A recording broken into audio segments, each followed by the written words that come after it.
നേരത്തെ തന്റെ കൈവശമുള്ള ആനക്കൊമ്പുകളുടെ കണക്കുകൾ വെളിപ്പെടുത്തിയതായി നടൻ മോഹൻലാൽ തന്നെ പറഞ്ഞിരുന്നു. എന്നാൽ മോഹൻലാലിന്റെ ആനക്കൊമ്പ് ശേഖരത്തിൽ 3 ജോഡി ആനക്കൊമ്പുകളുടെ വിവരം എന്തിന് മറച്ചുവെച്ചു എന്ന് ചോദിക്കുകയാണ് പരാതിക്കാരുടെ അഭിഭാഷകൻ. 2 ജോഡി ആനക്കൊമ്പിന്റെ വിവരങ്ങൾ മാത്രം വെളിപ്പെടുത്തി 3 ജോഡി ആദ്യം മറച്ചുവെച്ചതിൽ ദുരൂഹത ഉണ്ടെന്നാണ് ആരോപണം. ഇതിൽ കൃത്യമായ അന്വേഷണം വേണമെന്ന് അഡ്വക്കേറ്റ് എബ്രഹാം പി മിഞ്ചങ്കര ആവശ്യപ്പെട്ടു. ഇപ്പോൾ പുതിയതായി വെളിപ്പെടുത്തിയ 3 ജോഡി ആനക്കൊമ്പുകളുടെ വിവരം ഹാജരാക്കാൻ നിർദ്ദേശം നൽകിയതായി മലയാറ്റൂർ DFO കാർത്തികും പറയുന്നു. ആനക്കൊമ്പുകൾ തനിക്ക് സമ്മാനം കിട്ടിയതാണെന്ന് മോഹൻലാൽ അറിയിച്ചിരുന്നു. നേരത്തെ മോഹൻലാലിന്റെ കൈവശമുണ്ടായിരുന്ന ആനക്കൊമ്പുകളുടെ ഉടമസ്ഥാവകാശ സർട്ടിഫിക്കറ്റ് ഹൈക്കോടതി ഇടപെട്ട് റദ്ദാക്കിയിരുന്നു. സംസ്ഥാന സർക്കാർ 2015-ലും 2016-ലും ഇത് മോഹൻലാലിന് കൈവശം സൂക്ഷിക്കാനായി അധികാരപ്പെടുത്തി ഉത്തരവിറക്കുകയും പിന്നീട് വനം വകുപ്പ് സർട്ടിഫിക്കറ്റ് നൽകുകയുമായിരുന്നു. അതാണ് കോടതി നിയമപ്രശ്നങ്ങൾ ചൂണ്ടിക്കാട്ടി റദ്ദാക്കിയത്. ആ നിയമ നടപടികൾ ഹൈക്കോടതിയിൽ മുന്നോട്ട് പോകുന്നതിനിടെയാണ് വനം വകുപ്പിന്റെ ഒറ്റത്തവണ പരാതി തീർപ്പാക്കൽ പദ്ധതി പ്രകാരം കൂടുതൽ ആനക്കൊമ്പുകൾ തന്റെ കൈവശമുണ്ടെന്ന് മോഹൻലാൽ വെളിപ്പെടുത്തിയത്. ഇതോടെ 5 ജോഡി ആനക്കൊമ്പുകളാണ്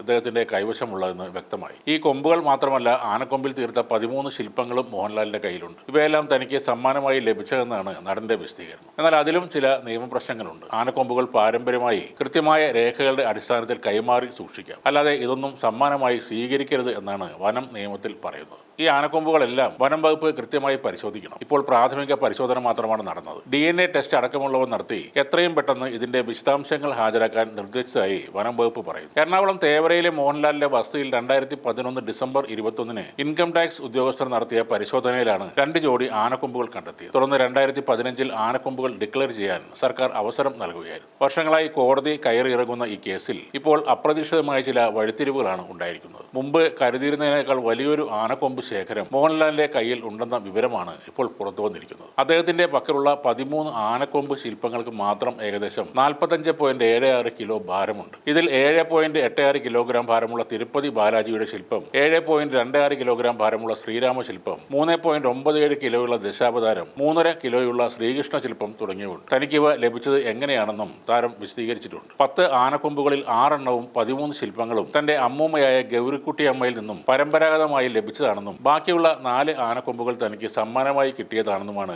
മോഹൻലാൽ പറയുന്നത്. കഴിഞ്ഞ 1.5 പതിറ്റാണ്ടായി ഈ കേസ് പല നിയമ പോരാട്ടങ്ങളിലൂടെ കടന്നുപോകുകയാണ്. കോടതിയുടെ സമയം മെനക്കെടുത്തുന്ന കേസാണ് എന്ന് ചൂണ്ടിക്കാട്ടി മോഹൻലാലിനെതിരെയുള്ള പ്രോസിക്യൂഷൻ നടപടികൾ പിൻവലിക്കാനും സർക്കാർ നേരത്തെ ശ്രമിച്ചിരുന്നു. എന്നാൽ സർക്കാരിന്റെ ഈ നീക്കത്തിനെതിരെ പരിസ്ഥിതി പ്രവർത്തകരും മുൻ വനം വകുപ്പ് ഉദ്യോഗസ്ഥരും കോടതിയെ സമീപിക്കുകയായിരുന്നു. സാധാരണക്കാർക്കും ഉന്നതർക്കും 2 നിയമമാണോ എന്ന ചോദ്യമാണ് ഹർജിക്കാർ അന്ന് ഉന്നയിച്ചത്. ഇതിനോടൊപ്പം തന്നെ മറ്റൊരു നിർദ്ദേശവും കോടതി നൽകിയിരുന്നു. വന്യജീവി സംരക്ഷണ നിയമപ്രകാരം ജനങ്ങൾക്ക് തങ്ങളുടെ കൈവശമുള്ള വന്യജീവി ഉൽപ്പന്നങ്ങൾ വെളിപ്പെടുത്താനും അവയ്ക്ക് നിയമ പരിരക്ഷ നേടാനുമായി പുതിയൊരു വിജ്ഞാപനം പുറപ്പെടുവിക്കാൻ സർക്കാരിന് അധികാരം ഉണ്ടെന്നാണ് കോടതി ചൂണ്ടിക്കാട്ടിയത്. ഹൈക്കോടതിയുടെ ഈ നിരീക്ഷണത്തിന്റെ അടിസ്ഥാനത്തിലാണ് സംസ്ഥാന സർക്കാർ പുതിയ ഒറ്റത്തവണ മാപ്പ് പദ്ധതി പ്രഖ്യാപിച്ചത്. വന്യജീവി സംരക്ഷണ നിയമം ഷെഡ്യൂൾ 1-ൽ പെടുന്ന കുറ്റകൃത്യങ്ങൾക്ക് 7 വർഷം വരെ തടവും പിഴയും ലഭിക്കുന്നതാണ്. അതുകൊണ്ട് തന്നെ വളരെ ശ്രദ്ധയോടെയാണ് അധികൃതർ ഈ കേസ് കൈകാര്യം ചെയ്യുന്നത്.